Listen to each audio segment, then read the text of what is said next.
way up in the state of Maryland on the East Coast. It's probably just a cool and kindly and silent state, and it is also next to the capital of the United States.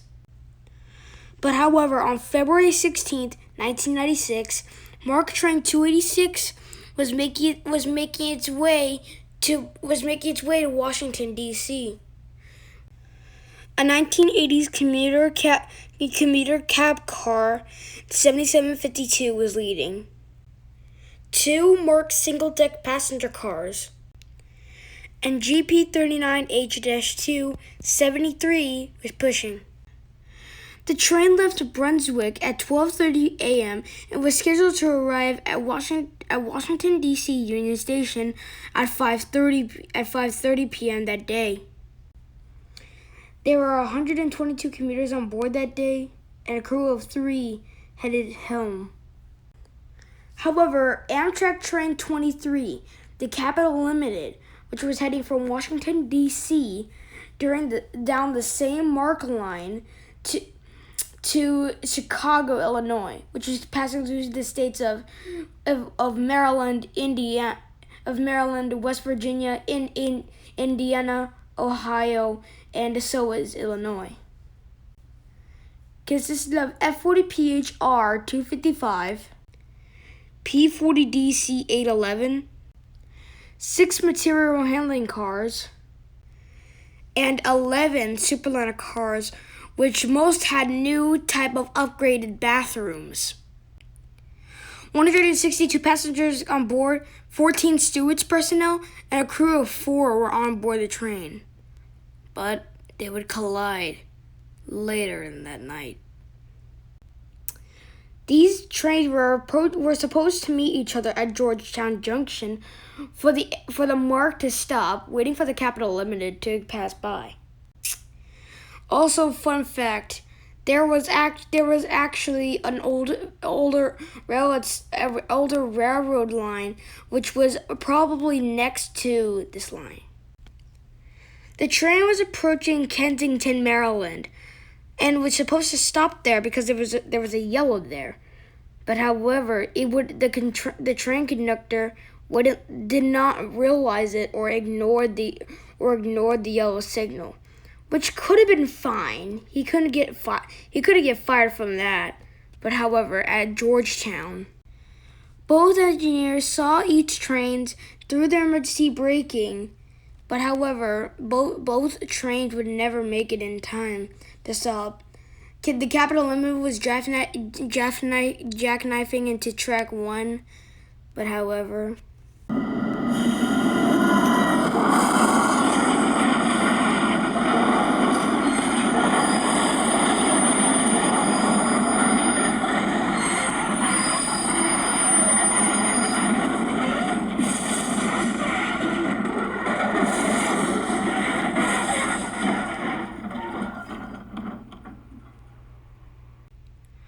both trains collided, and the Mark engineer was agony in pain and later died after the incident. However, the cab car, which was split in half from the Mark train, was sort of similar to the Secaucus Junction wreck that happened last Thursday or a week ago in 1996, the same year. Mark 73 was almost onto its side, but upright due to the snow of this winter night.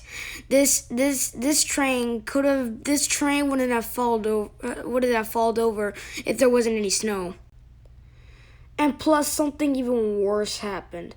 The Amtrak, which was F40PHR 255, burnt its asshole. 255 burnt its butt, and then while that happened, the 255 spilled its diesel fuel and then spilled on the Mark train, and now the Mark train catched on fire and burning many of the Mark passengers alive or choking them with the toxic smoke.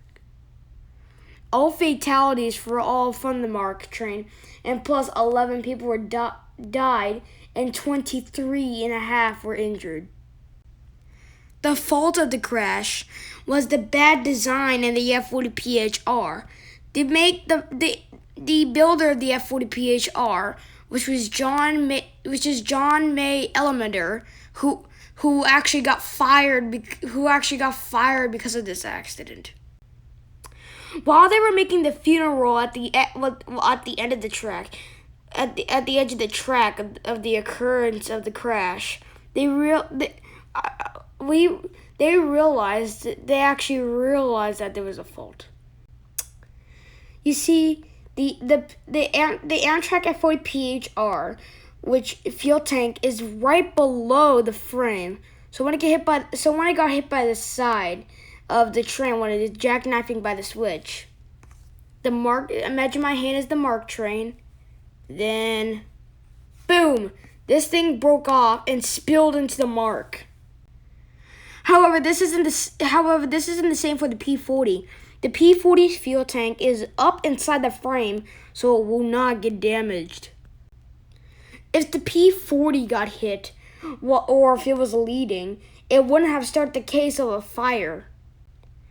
But however, it's been 25 years since this crash, and due to this, I have been a little busy off of steam while trying to make more of my life. I've been trying to climb my life, and also I'm just gonna ask, why did Via Rail do this? This is why the Canadian government did do this. Why did they have to shut down Via Rail? Anyway,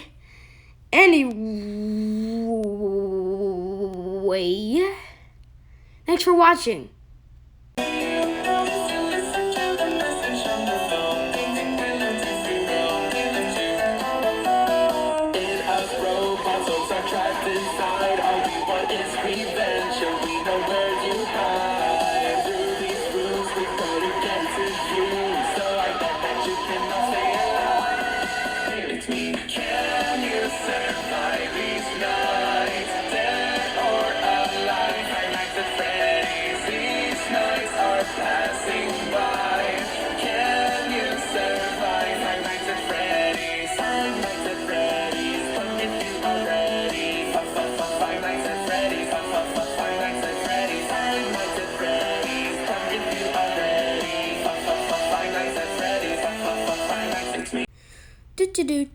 Running down here.